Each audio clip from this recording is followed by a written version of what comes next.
আমরা আসলে আপনি যে কথাটা বলছেন আসলে আমরা তো প্রতিনিয়ত আসলে মানে এমনভাবে ছড়াচ্ছে সংক্রামক ইয়ের মতো যে সারা বাংলাদেশেই ঘরে ঘরে যে একটু আগে আপনারাই বললেন যে 10 টাকা দিয়েও খেলা যাচ্ছে কয়েন কিনে সেখানে পিপস কিনে সেখানে তারা মানে কাজটি করছেন।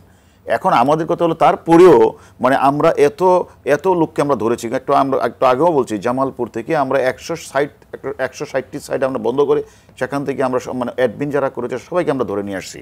এখন আমাদের কাজটা আমরা কোথাও হচ্ছে জুয়া আমরা খবর পাচ্ছি বা যেখানে অনলাইনে আমরা খবরগুলি পাচ্ছি আমরা ধরে নিয়ে আসছি। পাশাপাশি আমরা বিটিএসেরকেও দেখছি মাঝে মাঝে তারা সাইট বন্ধ করছে।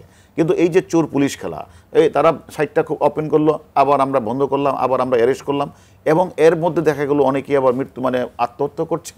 এখন কেন হচ্ছে না? এটার কারণটা হচ্ছে যে আমরা মানে মাদক দ্রব্যের মতো বা ওই যে ইয়াবা সেবনকার যারা করে এদেরকে আমরা শুধু গ্রেপ্তার করি, যারাই মাদকটা খায় তাদের গ্রেপ্তার করি, কিন্তু যারা সাপ্লায়ার আমরা সাপ্লায়ারদের কিন্তু তারা আমরা ধরতে পারছি না, অথবা আমরা সাপ্লায়ারকে ধরছি যারা খাচ্ছে এদের ধরছি না। তা আমাদের কথা হলো যে খায় তাকেও ধরতে হবে, যে সাপ্লাই তাকেও ধরতে হবে। এই ক্ষেত্রেও আমাদের এখন যেটা হচ্ছে আমরা যারা মানে এইটাকে খেলছি, যারা প্রমোট করছে, যারা অ্যাডমিনের দায়িত্ব পালন করছে এবং এই লোকগুলি তো আমরা পাচ্ছি না। আমরা হলো রোড লেভেলে যাদেরকে পাচ্ছি যারা খেলছে তাদের মোবাইলটা চেক করছি, তাদেরকে নিয়ে আসছি এবং অনেকে পরিবার থেকে যখন কমপ্লেন করে সেক্ষেত্রে আমরা গিয়ে তাদেরকে আইনের আওতায় আনার চেষ্টা করছি। কিন্তু তাদের যদি আনলাম ধরে নিয়ে আসলাম কাউকে কিন্তু আমরা কিন্তু যে ভালো শাস্তি দেওয়া, তাদেরকে আদালতে নেওয়া, তাদের বিচার কার্য করা এগুলি কিন্তু আমরা পারছি না। কারণ আপনি জানেন যে 1972 সালে আমাদের সংবিধানে 18(2) দ্বারা কিন্তু বলা আসে যে গণিকাবৃত্তি এবং জুয়া দুইটা কিন্তু নিষিদ্ধ করা আছে, কিন্তু এটা খেলা যাবে না, খেললে কি হবে এই ধরনের কোনো বিশ্লেষণ সেখানে নেই। এবং আমরা যে আইনটা এখন আমরা ইউজ করি, আপনি আইনটার কথা বলেছিলেন যে 1860 সালে যে পাবলিক গ্যাম্বলিং অ্যাক্ট যেটা বললেন, এই অ্যাক্টে কিন্তু 3 ধারা এবং 4 ধারা। সেখানে একটাতে বলা আছে যে যদি কোনো জায়গায় কোনো ঘরের মধ্যে কোনো সাহায্য করে কোনো বা তার হেল্প করে এরকমভাবে তার জরিমানা হবে ধরেন 200 টাকা আর ধরেন 3 মাসের জেল। আর যদি যে এটাকে মানে যে ঘরটা যে খেলবে অথবা সেই ঘরে যদি তাস পাওয়া যায় অথবা উপক্রম কিছু পাওয়া যায় তাহলে 100 টাকা বা মানে 2 মাস। এটা দিয়ে তো একটা মানুষ তো ওপেন খেলে, একটু আগে আপনি বলছিলেন যে ওপেন আমরা রাস্তার মোড়ের স্টেশনের মোড়ে দেখতাম 5-6 জন বলে তারা তাস খেলছে এবং কিছু টাকা। এটাকে এই আইনটার এত কম যে আমার মনে হয় যে তার অপরাধের ধারা বা তাদের যে শাস্তিটা এত কম যে তারা এক জায়গায় বসে খেললো তাদের মনে হয় তারা কোনো শাস্তির আওতায় পড়বে না। এখন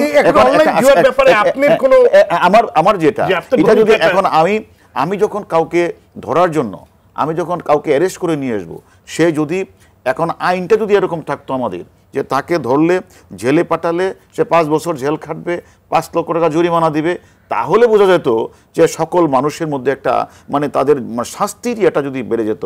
এবং আমরা বিটিআরসি যদি প্রতিদিন এটা মনিটরিং করতো যে কোন বিজ্ঞাপনটা আসছে, বিজ্ঞাপনটা আসার সাথে সাথে সে সাইট থেকে বন্ধ করে দিবে এবং যারা এই বিজ্ঞাপনটা চালায় তাদের লোকেশনটা নিয়ে আমাদের দিলে পরে আমরা তাকে গ্রেপ্তার করে নিয়ে আসবো।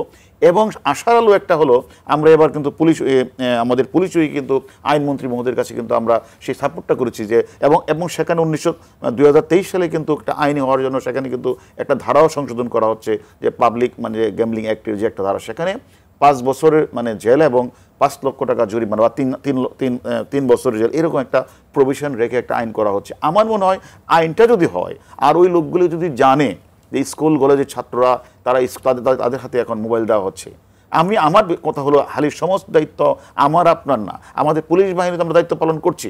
পাশাপাশি আমার যে প্যারেন্টস যারা রয়েছে তাদের যে ব্যর্থ প্যারেন্টস যাদেরকে বলে, তারা যে তাদের বাচ্চাটা স্কুল তাদের কেন এখন যে ওই স্মার্টফোন দিতে হবে কেন, তাদের হাতে এটা দেওয়া দরকার কি? আমরা তো অনার্স পাস করার পর আমরা মোবাইলই দেখেছি, এর আগে তো মোবাইলে দেখি নাই। এখন বাংলাদেশ যেভাবে ডিজিটালাইজেশন মাধ্যমে বাংলাদেশ এগিয়ে যাচ্ছে, এখন রিক্সাওয়ালার হাতেও স্মার্টফোন, কিন্তু এটাকে আমি নেগেটিভ দেখছি না, এটা বাংলাদেশ যেভাবে এগিয়ে যাচ্ছে তার সুফল তারা ভোগ করছে। কিন্তু সুফলের জায়গায় যদি তারা যেভাবে ব্যবহার করছে, স্মার্টফোনটা কোন দিকে ব্যবহার হচ্ছে সেটা আমাদের লক্ষ্য নিয়ে